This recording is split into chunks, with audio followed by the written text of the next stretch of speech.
we hear the word country, we automatically think of certain associations, such as a nation's flag, its leaders, politicians, citizens, or what it looks like on a map.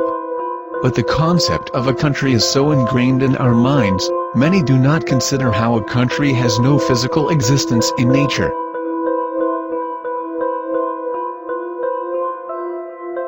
Our modern world is made up of numerous nations, which came from the evolution of tribes, kingdoms, and empires. But these borders are nothing but illusions, created by mankind. Many cling to their national identity, thus generating a sense of divisiveness among people around the world. And his own people took him to their hearts. In New York, he waved happily as a storm of confetti and ticker tape swirled down around him. He was a man of the hour.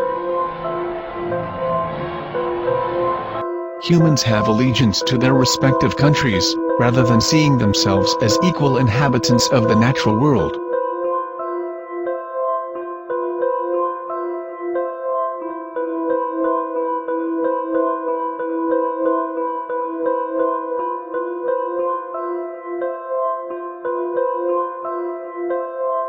The confusion of a country with reality is similar to our misunderstanding of money.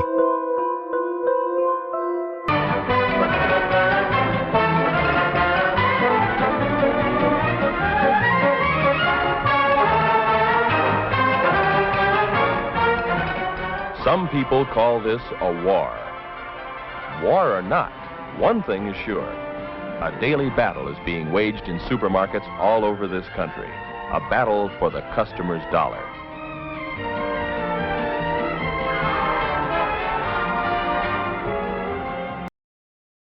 This is one of the most common ways in which we all use money, as a medium of exchange for goods. Tom exchanges a certain amount of money for a gallon of paint. The clerk naturally accepts the money, and he gives Tom a smaller amount of money in change. Money developed in order to facilitate the exchange of goods and services. However, many fail to realize that it has no actual value. If you were stranded on a remote island, then no amount of money would be of any use to you. Items of true value in the scenario would consist of things like food, water, or a raft. Money has no inherent value. It merely includes variations of coins and paper. With today's advanced technology and automation techniques, we have the capacity to end major social problems, including things like starvation, homelessness, and disease.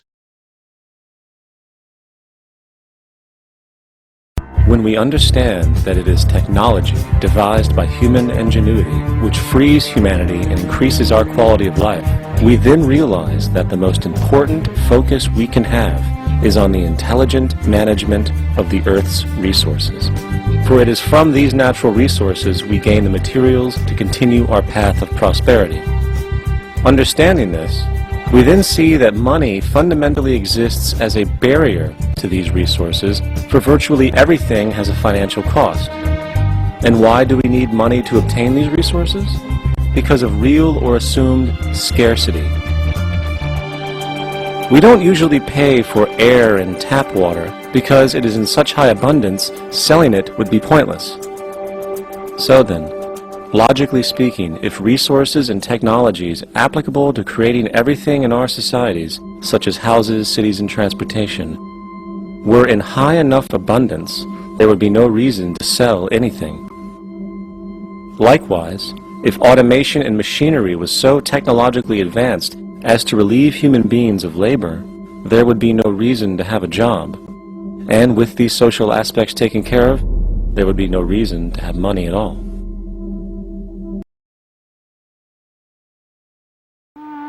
By using mechanical methods of mass production, we can create more than enough food, clothing, and medicine for everyone. But instead of freeing people from unnecessary labor, machines and automated techniques leave them poor and unemployed. It started with automated factory production, and has moved on to things like telephone operators, self-checkout lines in grocery stores, and ATMs, or automated teller machines to replace bank tellers.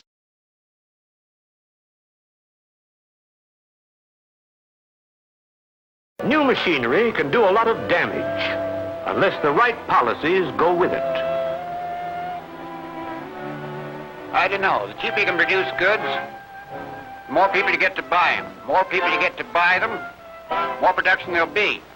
More prosperity. Prosperity for who? Not for him, not for you, not for me. In the 1990s, a research project called the Merva-Fowles study was conducted. Their findings found that a 1% rise in unemployment resulted in a 6.7% increase in homicides, a 3.4% increase in violent crimes, a 2.4% increase in property crime. This translated into 1,459 additional homicides, 62,607 additional violent crimes, and 223,500 additional property crimes. A person living in a deprived environment with little resources, poor education, and few opportunities for work will simply do what they need to in order to survive, while the neuroses generated from the stress of the situation often leads to violent and socially offensive acts.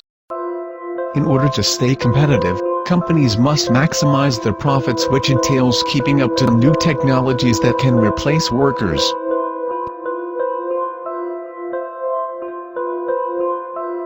Population is increasing, while jobs are decreasing, thus putting a more competitive strain on resources.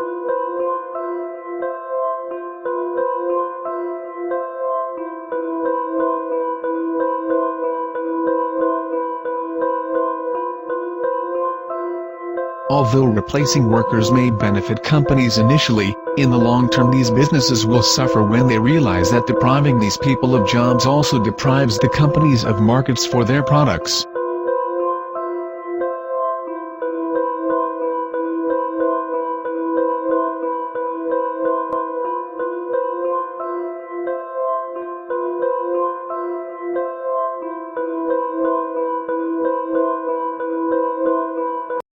Many believe that the incentive of money is needed in order to motivate individuals into being productive members of society.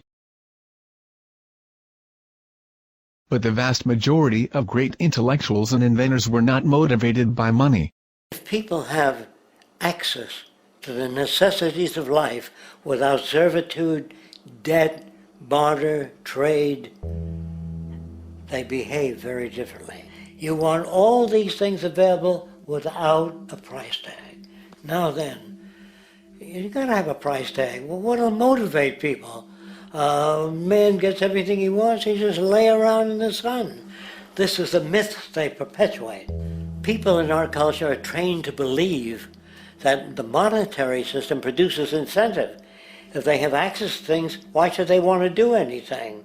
They will lose their incentive. That's what you're taught to support the monetary system. Psychologist Abraham Maslow studied patterns in the lives of successful people in order to understand how they accomplished what they did. He came up with the hierarchy of needs theory, which argued that certain basic needs must be fulfilled in order for an individual to accomplish something significant. However, the problem in today's world is that an estimated 1 billion people are starving or undernourished, and even more people lack proper access to clean drinking water. These people are not even able to have many of their basic physiological needs fulfilled. Even in first world countries, most people cannot advance beyond the second tier of the pyramid because they lack job security, thus placing a constant sense of stress on them as they struggle to provide for their family. Many lack a sense of connection as well, as our current system reinforces a selfish mentality that has fueled divorce rates, depression, and the decline of communities. Overall, our current system fails to fulfill an individual's basic needs for health, security, and human connection, thus preventing people from reaching their full potential.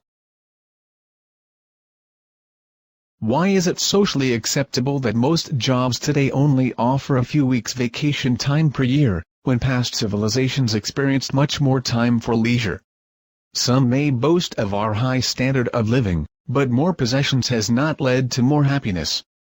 A major reason why people are unhappy is that they are constantly being told by advertisements that something is missing from their lives.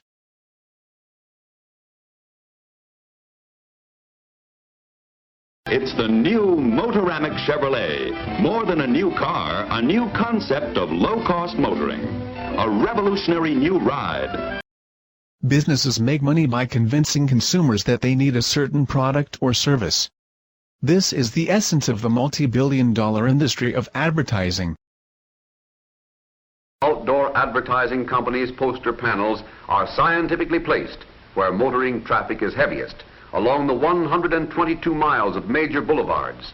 There you'll find strategically located poster panels.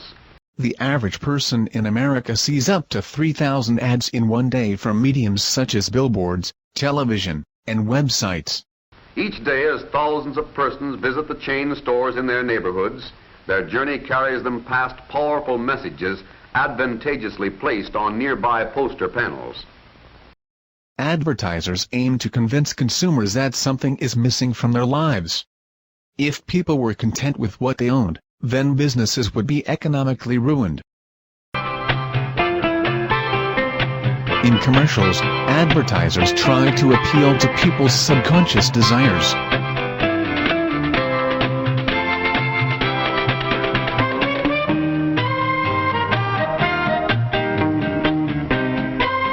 No matter what shape your stomach's in, when it gets out of shape, take Alka-Seltzer. Commercials link products with people's repressed cravings for sex, freedom, and adventure.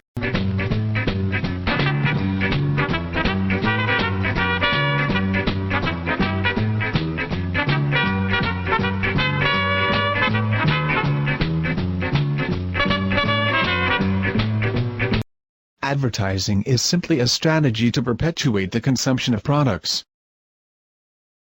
But the vast majority of things we are told to consume, we do not really need. Thousands of people own useless junk, and we are producing more trash than our planet can handle.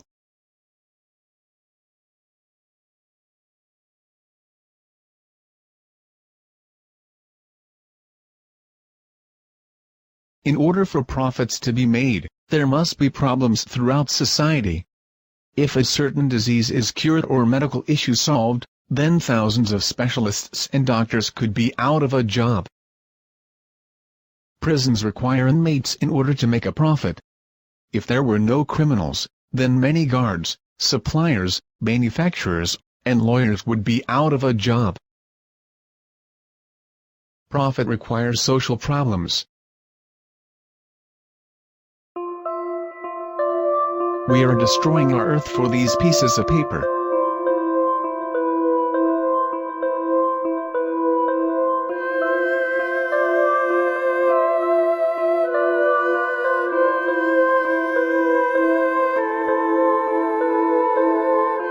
We go to war because it is good for business. And all the while, we are told to blindly consume products, as ads make us feel unhappy with what we have. All for these worthless pieces of paper.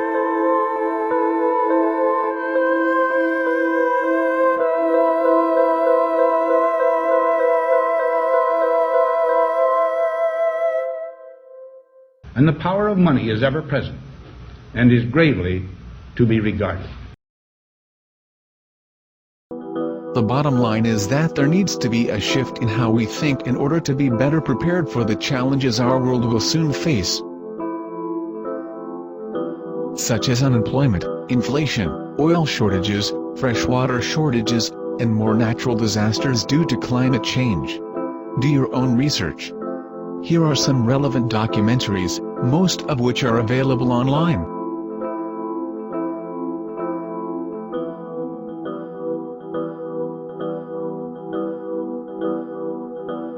For our own well-being, we must recognize that money consists of nothing more than pieces of paper, and that the vast majority of labor done today could be accomplished by machines. We have the technology to free people from stressful, time-consuming, and unnecessary work.